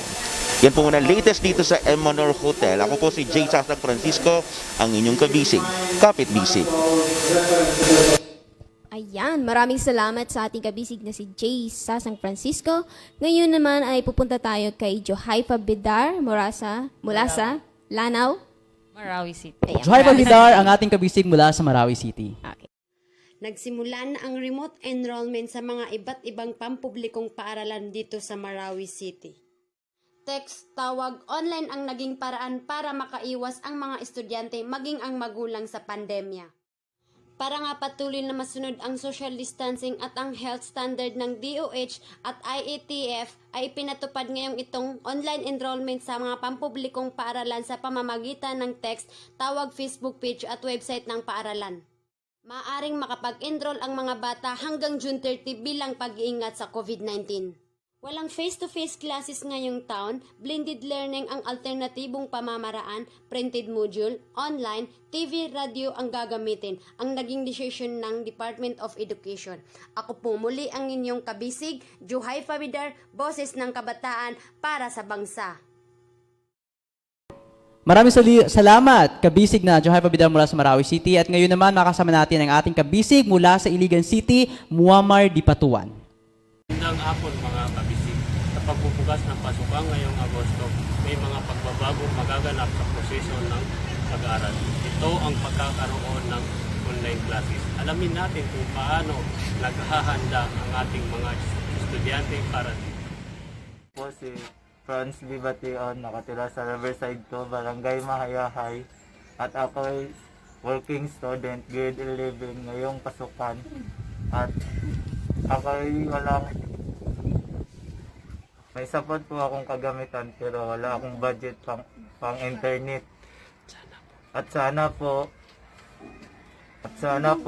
mayroon ako ngayong pagkakitaan para mapatuloy ko po ang aking pag-aaral. Salamat. Si Demar Anggot, taga Iligan City, Porok, Goma, Melawan. At ngayong pasukan ako ay magiging grade 11. Hindi kami nakapaghanda sa online classes dahil hindi naman lahat may kakayanang bumili ng mga kagamitan katulad ng cellphone at gadget. Kaya sana ang gobyerno ay gagawa ng paraan para mabigyan ng supply ng mga kagamitan ang mga estudyante. Salamat. At atin pong narinig ng inaing ng mga mag-aaral hinggil sa online classes. Mula sa lungsod ng Iligan City, ako ang inyong kabisig, Mohagher Dipatuan, Kapit Bisig.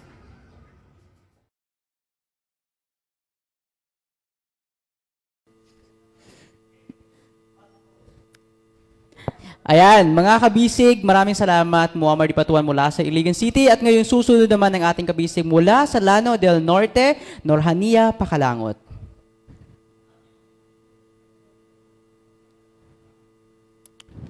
Ayan, muli. Maraming salamat, Mohagher Dipatuan, sa iyong update mula sa Iligan City. Ngayon, makasama natin. Ready na ba? Ayan, from Lanao del Sur, si Gaps Argayan. Mga kabisi, karaniwang ginagawa ng mga magulang at mag-aaral tuwing brigada eskwela ay ang paglilinis ng paaralan. Ngunit sa taong ito, tinuon ng Department of Education sa pagpapalaganap ng impormasyon upang turuan ang mga mag-aaral sa tinatawag nating new normal. Kasabay ng Joint 2020 Brigada Eskwela at Oplan Balik Eskwela noong June 1, 2020, Lunes, libo-libo ang lumahok sa remote enrollment dito sa lalawigan ng Lanao del Sur. Gaya ng kautusan, walang pisikal na magtutungo sa mga paaralan para sa enrollment. Cellphone, radio at laptop din ang gamit ng mga guro sa iba't ibang munisipyo dito sa probinsya ng Lanao del Sur. Tuloy din ang serbisyo ng mga guro dito sa probinsya para sa pagpapatala ng mga learners at pagtugon sa iba't ibang katanungan na rin ng mga magulang. Cellphone at radio ang naging kasangkapan nila sa panahong ito. Nagpiskil ang mga paaralan ng mga numero para sa bagong proseso ng pag-enroll at may online enrollment na din at sorbing ginawa. Bago pa man ang unang araw ng enrollment, ilang information campaign na rin ang inilunsad ng DepEd Lanao del Sur bilang gabay sa mga magulang at mag-aaral. At nagtanong din tayo sa mga estudyante kung ano ang kanilang opinion sa panukala ng Department of Education na wala mo ng face-to-face classes sa taong ito. Bilang estudyante, ang opinion ko ukol sa panukala ng DepEd na wala munang face-to-face classes ngayong taon ay isang magandang idea. Dahil na rin sa nangyaring coronavirus pandemic, ito ang naisip ng DepEd upang makaiwas kaming mag-aaral at mga guro sa mas lumalalang coronavirus. Ako po si Jamel Gubaten at ipapahayag ko pang opinion ko tungkol sa proposal ng DepEd sa pagtigil ng face-to-face class ngayong taon. Ito po ay isa sa pinakamagaling na desisyon ng DepEd dahil sinisiguro nila ang kaligtasan ng mga estudyante dahil sa pandemic na nangyari ngayon. Mga kabisig, ika nga ni Secretary Leonor Briones, parents ang magdi-decide kung papasok ba ang kanilang mga anak o hindi. Dahil daw kaligtasan ng lahat ang mahalaga. Katanungan din ng mga karamihan kung ano talaga ang final na decision kung magkakaroon ba tayo ng face-to-face classes o wala. Mula dito sa lalawigan ng Lanao del Sur, Gaps Argayan, Kapit Bisig, Kabataang Bangsamoro. There you have it, mga kabisig. Maraming salamat sa ating mga provincial correspondents para sa inyong mga updates. And we hope to see you sa susunod na Kapit Bisig pa next month. Ano ba yun? Bakit nag-closing na ako? Ayan, before we proceed para sa ating Bangsamoro Abroad, batiin na muna natin yung mga kabisig nating nanonood at I'm seeing mga important comments dito sa baba. Yes. Unang-una dyan, from Saudi Monib, this is panawagan from him. Barm government, pang leaders dapat na mapabilis-bilisan nila gawin ang ikakabuti ng bawat Bangsamoro Muslims. Sa Islam, pag sa ikakabuti ng bayan sa mga tao, lalo na sa mga Muslims, ay dapat lang talaga na mapabilis ang ginagawa na Ayan, so it's a call for the Barm government. No? Maraming salamat, kabisig na Saudi. Mula kay Junjas, sabi niya, we are not changing the curriculum po. We are relying on technology as a mode of teaching. Curriculum is still K-12, no changes po, just saying. Ayan, tama nga naman. And sabi nga ni Sir Jobar, no, we are not changing the curriculum. But itong curriculum na ginagawa natin is more on adaptive curriculum. It's still the same goal pa rin yung gusto nating maabot. But then, yung strategies ay iba na ho. Kasi yun nga, we are basing sa technology. Since na-mention naman yung technology dito, this is very challenging din, no? Since not everyone, lalong-lalo sa Bangsamoro region, ay mayroong good access sa internet, no? Even dito nga sa Cotabato City pa, minsan-minsan pa wala pa yung internet natin. How much pa kaya, no, yung mga areas natin from Sulu, Tawi-Tawi, and many parts of Maguindanao. Ayan, maraming salamat, kabisig na June. Mula kay Sir Crisanto Vicayon, sabi niya, great insights. Thank you so much, Professor Jabar, for sharing, helpful for all learners and the wider education stakeholder community about adaptive education, continuity of education. Maraming salamat, Sir Crisanto. Si Sir Crisanto, no, kabisig natin from the Asia Foundation. Wow. Maraming salamat. Okay, bakit ba? Maraming salamat sa Filmora Go. Char. Joke lang mga Maraming salamat po sa lahat ng mga kabisig. And please comment below po sa mga gusto niyo i-share na information. And now, let's go to Bangsamoro Abroad. Ayan, pero bago yan, kailangan natin ang ating mga sponsors. Yes. Ayan, so ang Kapit Bisig program is supported by the USAID and the Asia Foundation in partnership with the Moropreneur Inc. Before we proceed sa Bangsamoro Abroad, magpahinga muna tayo ng ilang minuto para mas makilala pa natin ang mga organizations behind the Kapit Bisig program. Panoorin natin ang video na to. Project Peace Connect is a 3-year USAID-funded program of the Asia Foundation which aims to stimulate social cohesion in Mindanao communities highly threatened by conflict. Working with local grassroots organizations, Peace Connect promotes inter-group harmony by engaging key youth, religious, and community leaders through 3 approaches. 1. Support dialogue and mutual understanding between religious leaders to strengthen their capacity to engage effectively in public debate, to promote mutual trust and build confidence in the peace process.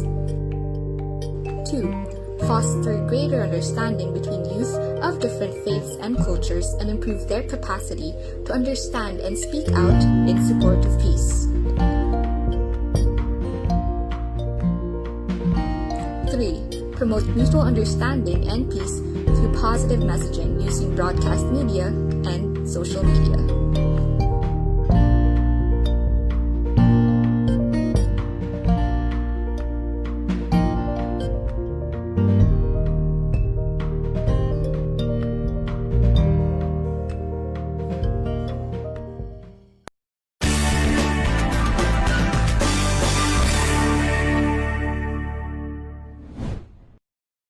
Maliban sa health and economic aspects, ang education sector ay isa sa pinakamalaking apektado ng COVID-19 pandemic.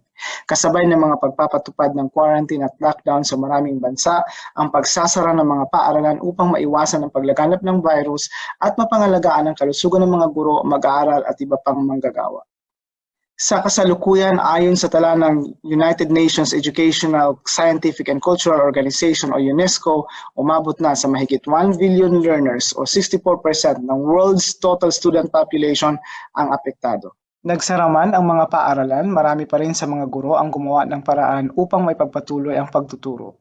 Sa Malaysia, halimbawa, ibinahagi ni Dr. Ayesha Abubakar ang mabilis na pag-shift ng kanilang universidad sa alternatibong pamamaraan. Like in the university system, since the lockdown, we have not been able to do face-to-face classes. Instead, we've shifted our undergraduate on all the programs on what we call a blended learning or technology-enabled learning, PEL. Fortunately, in the public university system here in Malaysia, most of the universities already have this interface, online interface, but not as much as what we are doing now. So like in UMS, University of Malaysia Sabah, we do have this online platform, what we call Smart UMS, where we normally post a lot of our materials, teaching materials online for our students to access. And then we can also do some small activities online, like forum discussions and homework. So homework can be submitted directly online. There are other interactive facilities in Smart UMS, but it's not something that we maximize, only because of this lockdown that we have been also forced to do more activities online.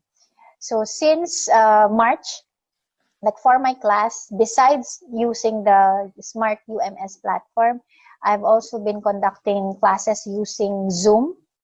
Okay, so I've subscribed to Zoom as an online video conference facility where I hold my classes. I have 100 students in my class, so I ask the students to log in and to join me in the Zoom, and that's where we do a lecture of 2 hours.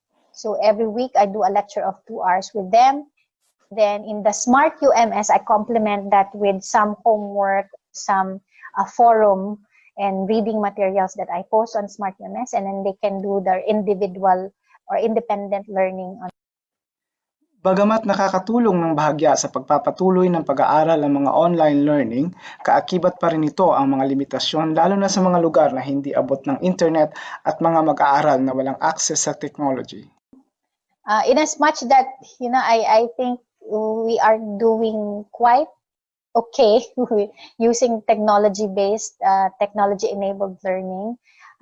We are also very much aware that we do have limitations, and it tends to be discriminating because even in Malaysia, we do not have 100% access to internet. Yeah. Okay? Although compared to Philippines, Malaysia has a better rate of access.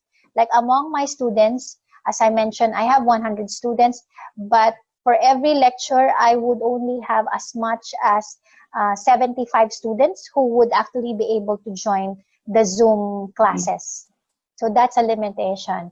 And starting 2 weeks ago, a lot of the students were already allowed to go home out because many of our students have been living in campus in the dormitories. But since 2 weeks ago, they've been allowed to go home in their kampungs or their villages. So the minute that they go back to their villages, that is also another problem where most of the time they might have very low access to the internet. While many of them, of our students, I think I could fairly say, if not 100%, at least 98 or 99% of the students would have smartphones. Mm-hmm. So that's a good indicator. And then they would have some data in their smartphones, so they would have internet access. But again, that is a very low access because data, if they have money, then they can have more data, right? Mm-hmm. So in a way, our biggest problem now, besides technology, is really inequality in terms of digital wealth. Ayon din sa mga limitasyon na ito si Mr. Amrin Dugan, isang middle school teacher sa China. Ayon sa kanya, bagamat ito ay nakakatulong sa kasalukuyan, hindi pa rin ito mapapantayan ang mga face-to-face learning.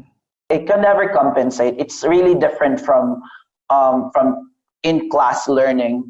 Because online learning, it's very limited. There is no real interaction between students and teachers. Kasi sa online learning, more on teacher kasi nagsasalita.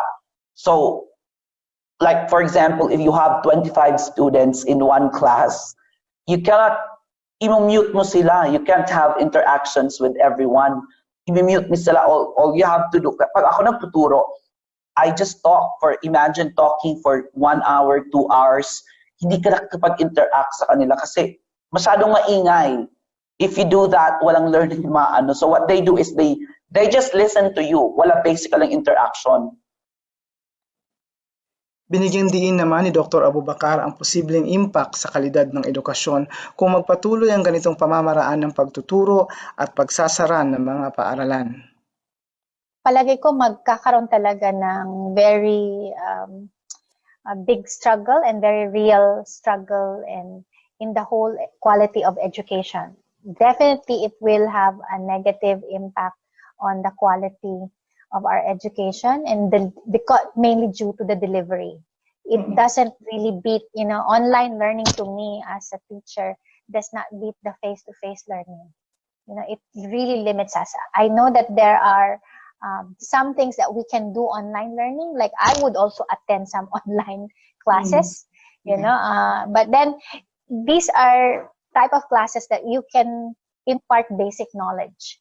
But when it comes to really developing critical thinking among students, whether younger students or older students, that is something that is better to be delivered using face-to-face. And of course, when you are in an atmosphere where you have a class, the interaction that we get, with our classmates and with other lecturers is also very different, and which you cannot duplicate online. While we do have Zoom classes like right now, the two of us can do interaction.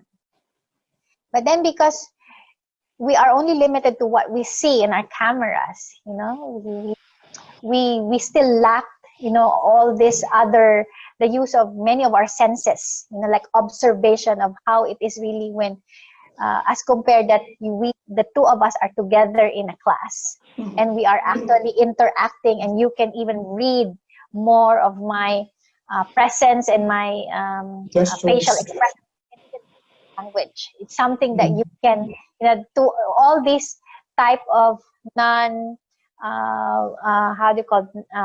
non-audio interaction. It also plays with the whole experience of teaching and learning. So that is certainly something that we will be lacking in an online type of or technology-enabled learning. Samantala, matapos ang ilang buwan ng lockdown, may ilang bansa na rin ang dahan-dahan ang nagbukas ng kanilang mga paaralan. Sa London, United Kingdom, halimbawa, may mga muli na nagbukas matapos kinonsulta ang mga magulang at naglagay ng mga preventive measures. Si Mrs. Beyat Muhammad Tan na kasama ang kanyang pamilya sa London, bagamat may pangamba, ay pumayag na rin na bumalik sa eskwela ang isa sa kanyang mga anak. Bored na rin sila dito sa bahay. Although, pag mainit naman ang panahon, nakikita nyo naman, lumalabas din kami, pumunta kami sa park. Pero, parang naano na rin ako na dito lang sila sa bahay. Yung utak nila ba na palagi na lang, siyempre hindi mo maiwasan na palagi silang humahawak ng gadget. Dahil kahit nga matatanda, yun lang naman ang gawain, manood ng movie, kasi wala na talaga. Pero, the good thing sa lockdown ay, we spent a lot of time at the moment, with our kids, which is normally, minsan hindi na rin kami nagkikita ng asawa ko kasi aalis ako magtrabaho sa bahay siya, tapos yung mga bata, sa gabi na lang din kami nagkikita. Tapos, yun, nakakapagluto. Kumbaga, na-feed ko sila ng maayos lang kanilang meals. Tapos nagluluto kami during lockdown, mga kung ano-ano together. Tapos pinapakita rin namin yan sa school kasi kailangan din nila na makita yung kung anong ginagawa ng mga bata sa bahay. Yung nagbe-bake kami, more on baking. Tapos naglalaro din sila sa labas lang, saglit 20 minutes ng football or whatever. Sa Turkey naman, ayon sa mga mag-aaral dito, papayagan na ang mga schools at universities na magbukas para sa summer classes. Binigyan rin ng kapangyarihan ng mga school administrators sa pagpapatupad ng mga class adjustments. Hopefully this June 15 officially mag-open na daw po yung universities. But recently, like 2 days ago, naka-receive kami ng message from our university na they will opt for online classes pa rin until summer. So basically, closed pa rin siya. Although open na yung university for some transactions, pero still the classes will be online even in summer. So definitely, we're not seeing anything changing from this semester to until next semester. Our university directly gave us a survey if they wanted summer classes and if they wanted summer classes online or face-to-face. And they decided, they give this decision through based on the survey, which the result is summer classes online, through online classes too. But in terms of Turkish language centers, they will be having their academic Turkish academic through face-to-face. So it depends also, the universities have their own decision, but for now, most of all are still on online classes. Sadyang apektado ang education sector sa pandemic na ito, kaya maging online man o face-to-face, mahalaga ang papel na ginagampanan ng ating mga guro at mga magulang upang ipaintindi sa mga mag-aaral ang crisis na ating kinakaharap. Dapat kasama ang lahat sa ating Kapit Bisig laban sa COVID-19. I'm Ashreen. I'm 10 years old. Now we're doing like fitness stuff every single day. Like we go outside, we run mile and things like that. So on Wednesday we learned about how to protect ourselves from COVID-19, and we practiced getting used to washing our hands and using sanitizer. We social distance, like instead of being in 4 tables, we're now in one, like we have our own individual table. Ito po ang Bangsamoro Abroad. Hatid namin ay mga totoong kwento ng ating mga kababayan sa labas ng bansa.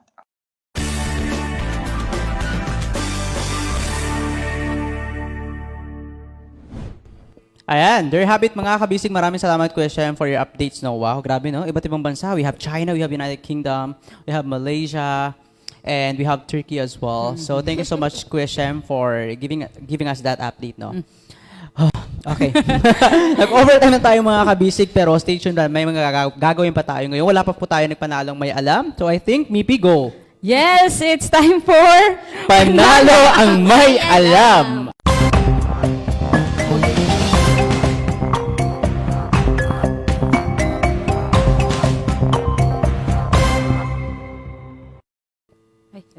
Ay, okay. Para sa ating unang katanungan, para sa Panalang May Alam, ano ang pwedeng gawin kung ang face-to-face education ay hindi po pwede sa panahon ng pandemya? Ayan, mga kabisig, maaari na pa kayong tumawag sa 0936-78-15654 at may tumatawag na nga. At may tumatawag na. Ayan, hello? Hello? Ay. Ayan, kabisig, magandang hapon. Baka gusto mo kausapin. Actually, magandang gabi na. Kausapin mo. Hello? Kabisig? Hello? Ayan. Me? Kumusta po, Kabisig? Kabisig. Hello? Oo, marinig mo kami, Kabisig? Wait lang po, hindi ko po marinig. So kami po ulit na mag-a-adjust sa inyo. Hello? Marinig mo? Marinig? Apo. Ayan, Kabisig, pwede mo bang sabihin ng pangalan at saan ka ngayon nanonood? Jamila Bayang po sa taga Bagwa Uno po. Bagwa Uno? Tama ba? Apo. Okay. Jamila.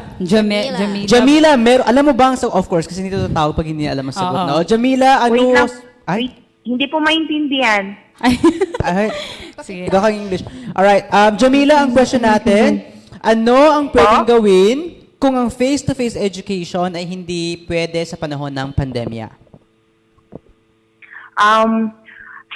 Sa kapag po, for me, no choice po kundi homeschooling or online class, tapos with manual na ibibigay ng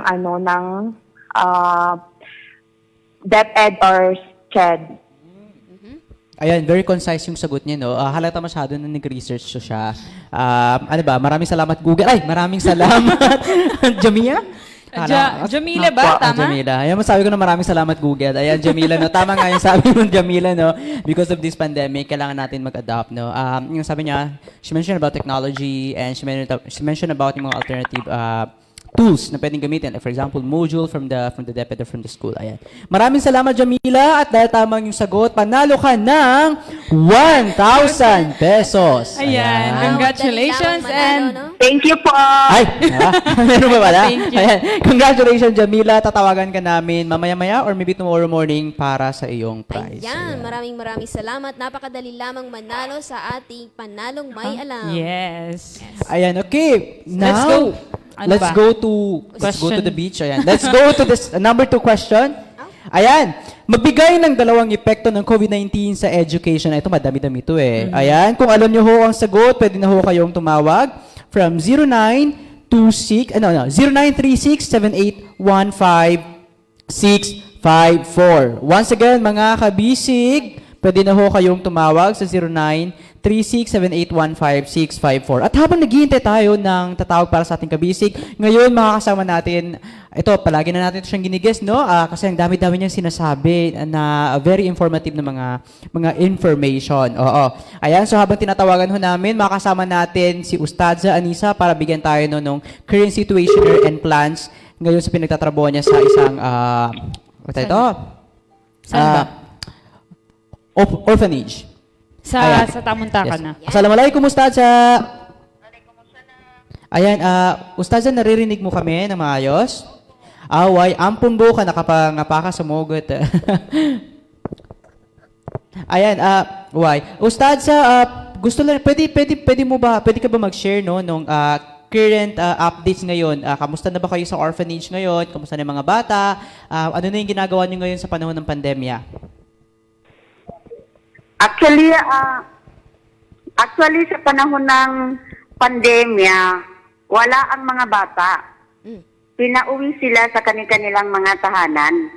Ang nagiging problema ko lang sa ngayon, dahil nga nakagawian nila na ang matagal nilang pananatili sa kanilang mga tahanan ay 1 buwan.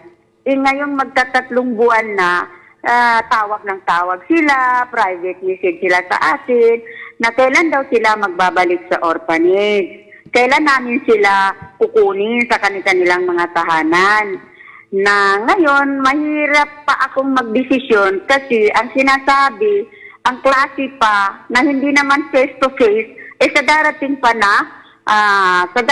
na August 24. Pero lahat po sila ay naka-enroll na sa kanilang mga eskwelahan. Kasi po ang mga orphans natin ay mayroong primary, may elementary, may junior high school at may senior high school.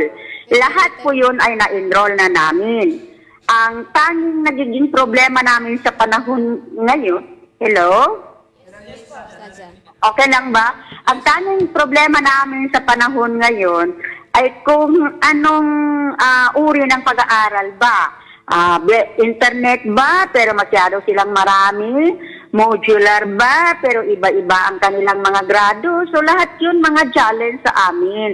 Kasi kung modular type ang ibibigay sa kanila, siyempre magkakaiba sila ng grado, magkakaiba sila ng antas, na hindi ganun karami kami sa orphanage na pwedeng magturo sa kanila, sa kanilang mga module.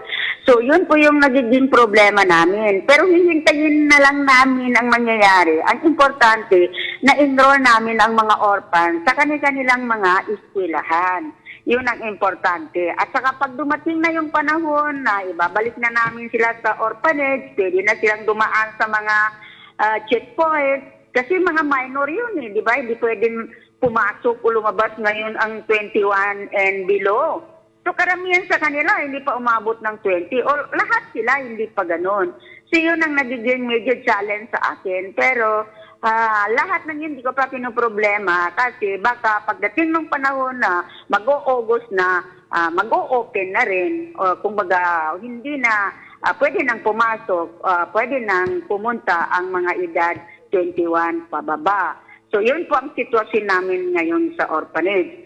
Actually, kung hindi lang itong lockdown, ang nangyayari, 1 month lang ang bakasyon nila, April lang. Kapag May, kinukuha na namin yan sila, pinababalik na. Kasi dinatutoran namin yan sila. Kung minsan, kumukuha pa talaga ako ng tutor para ihanda sila sa darating na pasukan.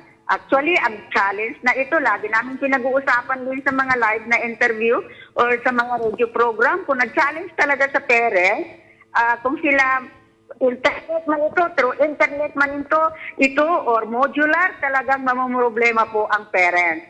So ganun po ngayon ang challenge sa amin sa orphanage.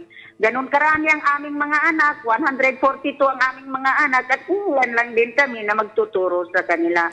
So yun po yung mga challenge ngayon na kailangang matugunan ng ating pamahalaan, na kailangang matugunan ng DepEd, magkaroon sila ng guidelines, kung paano ba haharapin ng mga nanay at ng mga teacher at ng mga estudyante itong new normal sa usapin ng pag-aaral.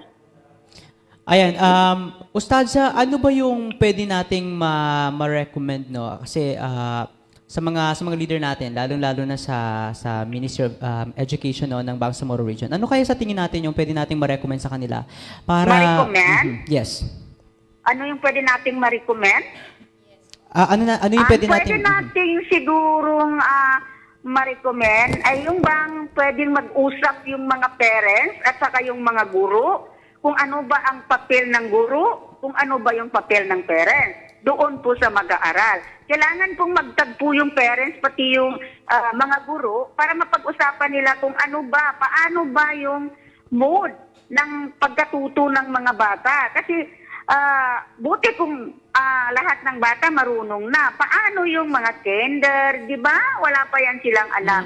Kaya kailangang magkaroon ng guideline, ang DepEd, kung paano ba magtagpo ang mga parents, pati ang mga guro at mapag-usapan kung ano ba ang pwedeng gawin para matuto ang mga bata sa panahon ng pandemic. Ayan. Okay, maraming salamat, Ustadza Anisa, para sa iyong update, no, sa kasalukuyang nangyari. Maraming salamat din sa inyo. Wassalamualaikum warahmatullahi wabarakatuh. Ayan, bye-bye. Ayan, mga kabisig, so yan po nakasama natin si Ustadza Anisa, no. Ustadza Anisa is currently the heading, no. Itong isang malaking orphanage dito sa Cotabato City. The orphanage is supported by the Turkey government and located sa Tamuntakawan, Cotabato City. Ayan. Okay, so base dun sa recommendation ni Ustadza, no, na sabi niya na sana mag-usap-usap, no, yung mga leaders natin, i-consult yung mga parents and everyone. Because again, participation pa rin talaga ng lahat ng kailangan dito. So ibig sabihin, dapat walang may iwan na sector. So lalo na palagi natin kinakampanya na education is a right ng bawat isa, ng mga bata. And yun, Rin, may gusto ka bang ihabol pa? Okay ka na. Ikaw, may gusto ka bang ihabot? Parang inaantok na kayo. Magaganda budsol. And courtesy, maraming salamat, Kuya Ship, sa pagkain dito sa table. Ang dami-dami nating foods ngayon. Again, going back sa ating panalong may alam second question, ulitin natin, no? Magbigay ng 2 epekto ng COVID-19 sa education. Kanina pa yung tumatawag sa atin. Sasagutin na natin to. Ayan. So, ulit po, ang ating question number 2 ay magbigay lang po ng 2 epekto ng COVID-19 sa edukasyon. Hello? Good evening, Kabisig. Ay, ang cute ng boses. Wow, cute ng mga callers natin ngayon. Tagal naman sumagot, Kabisig. Ayan. Kabisig, maaari ka bang mag-mention ng name mo and saan ka ba nanonood sa hapon na ito? Ano po, di ko po kayo masyado marinig. Ay, choppy. Umuulan ba sa labas? Ayan. Hello? Hello? Ayan. Oo, pwede mo bang sabihin ng iyong pangalan at saan ka nanonood sa hapon na to? Pangalan ko po is May Mantis from... Pakiulit? San Pablo po. May Mantis po, pangalan ko. From pagkarinig ko, San Francisco. Parang California pala itong caller natin. San Pablo, Cotabato City. So meron tayo 2 caller ngayon.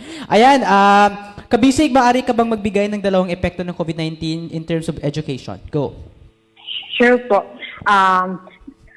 Dahil 2 lang yung hiningi nyo, bigyan ko rin kayo ng 2. Ang una po is... no socialization towards others. Then ang pangalawa po is low understanding and pick up of lessons. Ayan. Tama po ba?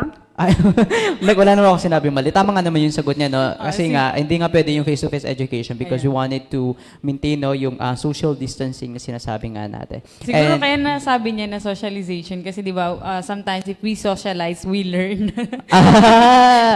Kap. Ayan. So, tama naman yung idea niya yun, eh. So, ayan. Maraming salamat sa iyo, Kabisig. And congratulations dahil ikaw ay nanalo ng 1,000 pesos. Ayan. Thank you, Ay, Shopee. Andyan pa pala siya. Oo, ayan. So maraming salamat Kabisig at pinatayan na tayo. Papasalamatan ko pa sana eh. Ayan. There you go. Maraming salamat mga Kabisig for staying with us ngayong araw na to para sa ating napaka-importanting topic today na impact ng COVID-19 pandemic sa education dito sa Bang, sa Moro Region. Kabisig na rin, may gusto ka pa bang sabihin bilang pang-closing mo dahil overtime na tayo? Dahil marami na ring schools ang nag-open ngayon ng enrollment, at sana nga ay meron na tayong malinaw na proseso kung paano natin i-implement itong hindi siya bago, itong adapt na curriculum, no? Sa ating mga schools or sa bahay ba nito. At ano pa ba? Joke. Ayan, Mipi. Siguro bilang pang-closing mo. Go. Siguro dapat i-picture out ng mga ahensya yung mga obstacles or struggles na mangyayari in future because of this pandemic. Planning is the key talaga, no? Sinasabi nga nila. Ayan, bilang panghuli, ang inyong kabisig na si Joe Salik na laging nagpapaalala sa inyo to be informed and makakooperate po sa mga ginagawang intervention ng ating mga leaders and the government. Maraming salamat mga kabisig for staying with us today, and we hope to see you next Monday, same time din po, 4 p.m. Dito lang yan sa The Moropreneur Inc. Facebook page. Para sa Kapit Bisig, boses ng kabataan para sa bangsa. Project Peace Connect is a 3-year USAID-funded program of the Asia Foundation, which aims to stimulate social cohesion in Mindanao communities highly threatened by conflict. Working with the local grassroots organizations, Peace Connect promotes inter-group harmony by engaging key youth, religious, and community leaders through 3 approaches. 1. Support dialogue and mutual understanding between religious leaders to strengthen their capacity to engage effectively in public debate, to promote mutual trust and build confidence in the peace process. 2. Foster greater understanding between youth of different faiths and cultures and improve their capacity to understand and speak out in support of peace. 3. Promote mutual understanding and peace through positive messaging using broadcast media and social media.